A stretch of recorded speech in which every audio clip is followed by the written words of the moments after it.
Bienvenue dans cette nouvelle édition du QG News. Voici les titres de l'actualité. En Guinée équatoriale, la Commission nationale électorale a annoncé ce jeudi 28 avril les résultats provisoires de la présidentielle du 24 avril. Le président sortant, Teodoro Obiang Nguema Basogo, remporte ce scrutin avec 93,7% des voix. Également dans l'actualité, ouverture de la 41e session du Conseil des ministres conjoints Afrique, Caraïbes, Pacifique et Union européenne ce jeudi 28 avril. Les deux institutions veulent prolonger leurs accords économiques. Et puis les travaux de la 8e session de la haute commission mixte entre la Côte d'Ivoire et la Tunisie ont pris fin le 26 avril à Abidjan. 13 accords ont été signés lors de cette rencontre. En Guinée équatoriale, la Commission nationale électorale a rendu public ce jeudi 28 avril les résultats provisoires de la présidentielle du 24 avril. Ceux-ci confirment les premières tendances données au lendemain du scrutin puisqu'ils annoncent le président sortant Teodoro Obiang Nguema Basogo vainqueur avec 93,7% des suffrages. Ces résultats devraient être confirmés par la Cour constitutionnelle. Deogracias Podo. Le président Teodoro Obiang Nguema Basogo a été réélu au lendemain de l'élection présidentielle du 24 avril 2016, crédité de 93,7% des suffrages. Selon les résultats publiés par la Commission électorale nationale, le chef de l'État équato-guinéen avait réaffirmé sa volonté de mettre l'accent sur la préservation de la paix, la création d'emplois et la promotion de la femme. Avec la paix, on a travaillé pour changer le pays. C'est la raison pour moi que la paix, c'est l'élément indispensable pour changer le pays. Non seulement on construit des routes, de l'hôtel, de toute l'infrastructure, on construit aussi les infrastructures pour l'éducation. On va ouvrir une deuxième université. Il y a des centres pour former les jeunes qui n'ont pas le niveau de formation pour leur donner certains métiers. Déjà en 2009, le président Teodoro Obiang Nguema Basogo avait obtenu 95,37% des suffrages à l'issue de la présidentielle. Sans véritable surprise, il réédite cet exploit en 2016. Il est réélu pour un 5e mandat de 7 ans face au candidat de l'opposition. Le chef de l'État équato-guinéen, qui a récemment confié qu'il ne se représenterait plus après ce nouveau septennat, compte sur la mobilisation de tout le peuple. Sa priorité, améliorer le cadre et les conditions de vie des populations malgré le contexte économique actuellement difficile dû à la crise du pétrole. Après la chute des prix du pétrole, on a commencé à connaître des difficultés économiques. Nous voulons penser que nous devons organiser pour avoir les entreprises nationaux, pour travailler pour l'industrialisation. Parce que quand il y a les industries, la manœuvre va rester permanente. C'est-à-dire que nous devons prendre des stratégies pour donner les emplois à notre jeune. Le 24 avril 2016, les 330 000 électeurs inscrits sur la liste électorale sur l'ensemble du pays étaient appelés à choisir librement celui qui présidera aux destinées de la Guinée équatoriale. L'économie du pays repose essentiellement sur le commerce des hydrocarbures. Malgré les difficultés, les autorités restent confiantes. D'autres chantiers de développement seront entamés dans les années à venir. La 41e session du Conseil des ministres conjoints Afrique, Caraïbes, Pacifique et Union européenne s'est ouverte ce jeudi 28 avril sous le thème de Lomé à Cotonou après 2020, évolution des perspectives dans les relations ACP et EU. Cette rencontre présidée par le chef de l'État sénégalais Macky Sall avait pour but de prolonger les accords économiques entre les deux institutions jusqu'en 2030. Ibrahima Djoumaba. Au Sénégal, le centre de conférence international Abdou Diouf de Diamniadio accueille la 41e session du Conseil des ministres conjoints ACP et Union européenne depuis jeudi 28 avril. Venu présider les travaux, le président Macky Sall a appelé au renforcement de la coopération entre les pays partenaires, notamment en matière de lutte contre le terrorisme. Les questions migratoires aussi et les termes des négociations sur les relations commerciales sont débattus. Plus que jamais, il n'y a pas de pays sanctuaire. Et plus que jamais, ce qui frappe l'un de nos membres, qu'il soit du Nord ou du Sud, nous concerne tous. Je salue à ce sujet la vision partagée entre le groupe des États ACP et l'Union européenne en matière de politique sécuritaire. Du Sahel au cœur de l'Europe, la menace terroriste est la même.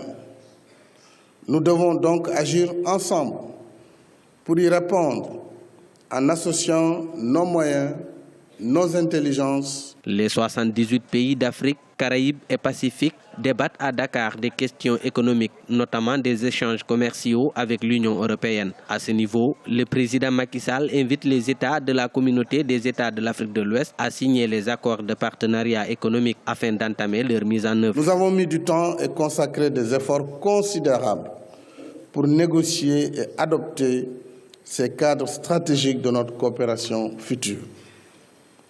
Il faut saluer l'esprit de compromis qui a guidé ce processus. Mais tout n'est pas fini. Il nous faut maintenant aller de l'avant dans la mise en œuvre diligente des engagements convenus. La 103e session du Conseil des ministres des pays d'Afrique, Caraïbes et Pacifique s'est tenue du 25 au 27 avril 2016 à Dakar. L'accord de Cotonou, qui sous-tend le partenariat actuel qui unit les ACP et l'Union européenne, prendra fin en 2020. La société civile africaine appelle les États à ne pas renouveler ce partenariat, jugé défavorable à l'écoulement de la production agricole des pays africains. La haute commission mixte Côte d'Ivoire-Tunisie a clôturé les travaux de sa 8e session le 26 avril à Abidjan en Côte d'Ivoire. Cette rencontre a permis la signature de 13 accords. Différents domaines ont été ciblés comme l'enseignement ou encore l'agriculture. Gaël Onana. Le 27 avril, la Côte d'Ivoire et la Tunisie ont franchi un nouveau pas dans leur coopération avec la signature de 13 nouveaux accords. Ceux-ci sont le fruit de la 8e session de la Grande Commission mixte ivoiro-tunisienne qui s'est tenue en marge de la visite du chef de gouvernement tunisien Habib Essid. Je crois qu'à travers nos discussions et échanges durant ces 2 jours, nous avons posé de nouveaux jalons dans le sens de la redynamisation des relations bilatérales dans tous les domaines. Les accords ratifiés portent sur de nombreux domaines de coopération. 11 sont focalisés sur l'économie numérique, le tourisme, l'agriculture, la construction, l'urbanisme, le transport, l'enseignement supérieur et la recherche scientifique. Les 2 derniers, quant à eux, portent sur la formation professionnelle et l'emploi d'une part, et d'autre part, la gestion durable des ressources en eau et du littoral. Des accords qui s'inscrivent dans la dynamique d'émergence de la Côte d'Ivoire. La Côte d'Ivoire, qui ambitionne de devenir un pays émergent à l'horizon 2020, doit, à l'instar de la Tunisie, qui s'inscrit dans cette trajectoire, accélérer le développement des infrastructures et des équipements nécessaires pour éduquer, soigner et loger décemment ces populations. Les accords signés entre ces 2 pays ont pour but d'ouvrir de nouvelles perspectives aux différents opérateurs économiques. Rappelons que la Côte d'Ivoire est aujourd'hui le 3e partenaire économique de la Tunisie en Afrique subsaharienne. Dans l'actualité également, 88,4% des producteurs ivoiriens ont adopté les techniques agricoles améliorées dans le cadre du programme d'appui au secteur agricole, ce qui se chiffre à 89 789 producteurs agricoles. Ce projet vise entre autres à l'amélioration du cadre institutionnel de développement des filières ciblées qui sont le cacao, le coton ou encore la noix de cajou. Près d'une semaine après la disparition de Papa Wemba, la tristesse ne s'atténue pas à Kinshasa. Le rapatriement de sa dépouille s'est fait le jeudi 28 avril en République démocratique du Congo. À la veille de son enterrement, les populations ont prévu de lui rendre un dernier hommage au Palais du Peuple le lundi 2 mai. Un reportage de notre correspondant Jacques Amboka, commenté par Corinne Kamdem.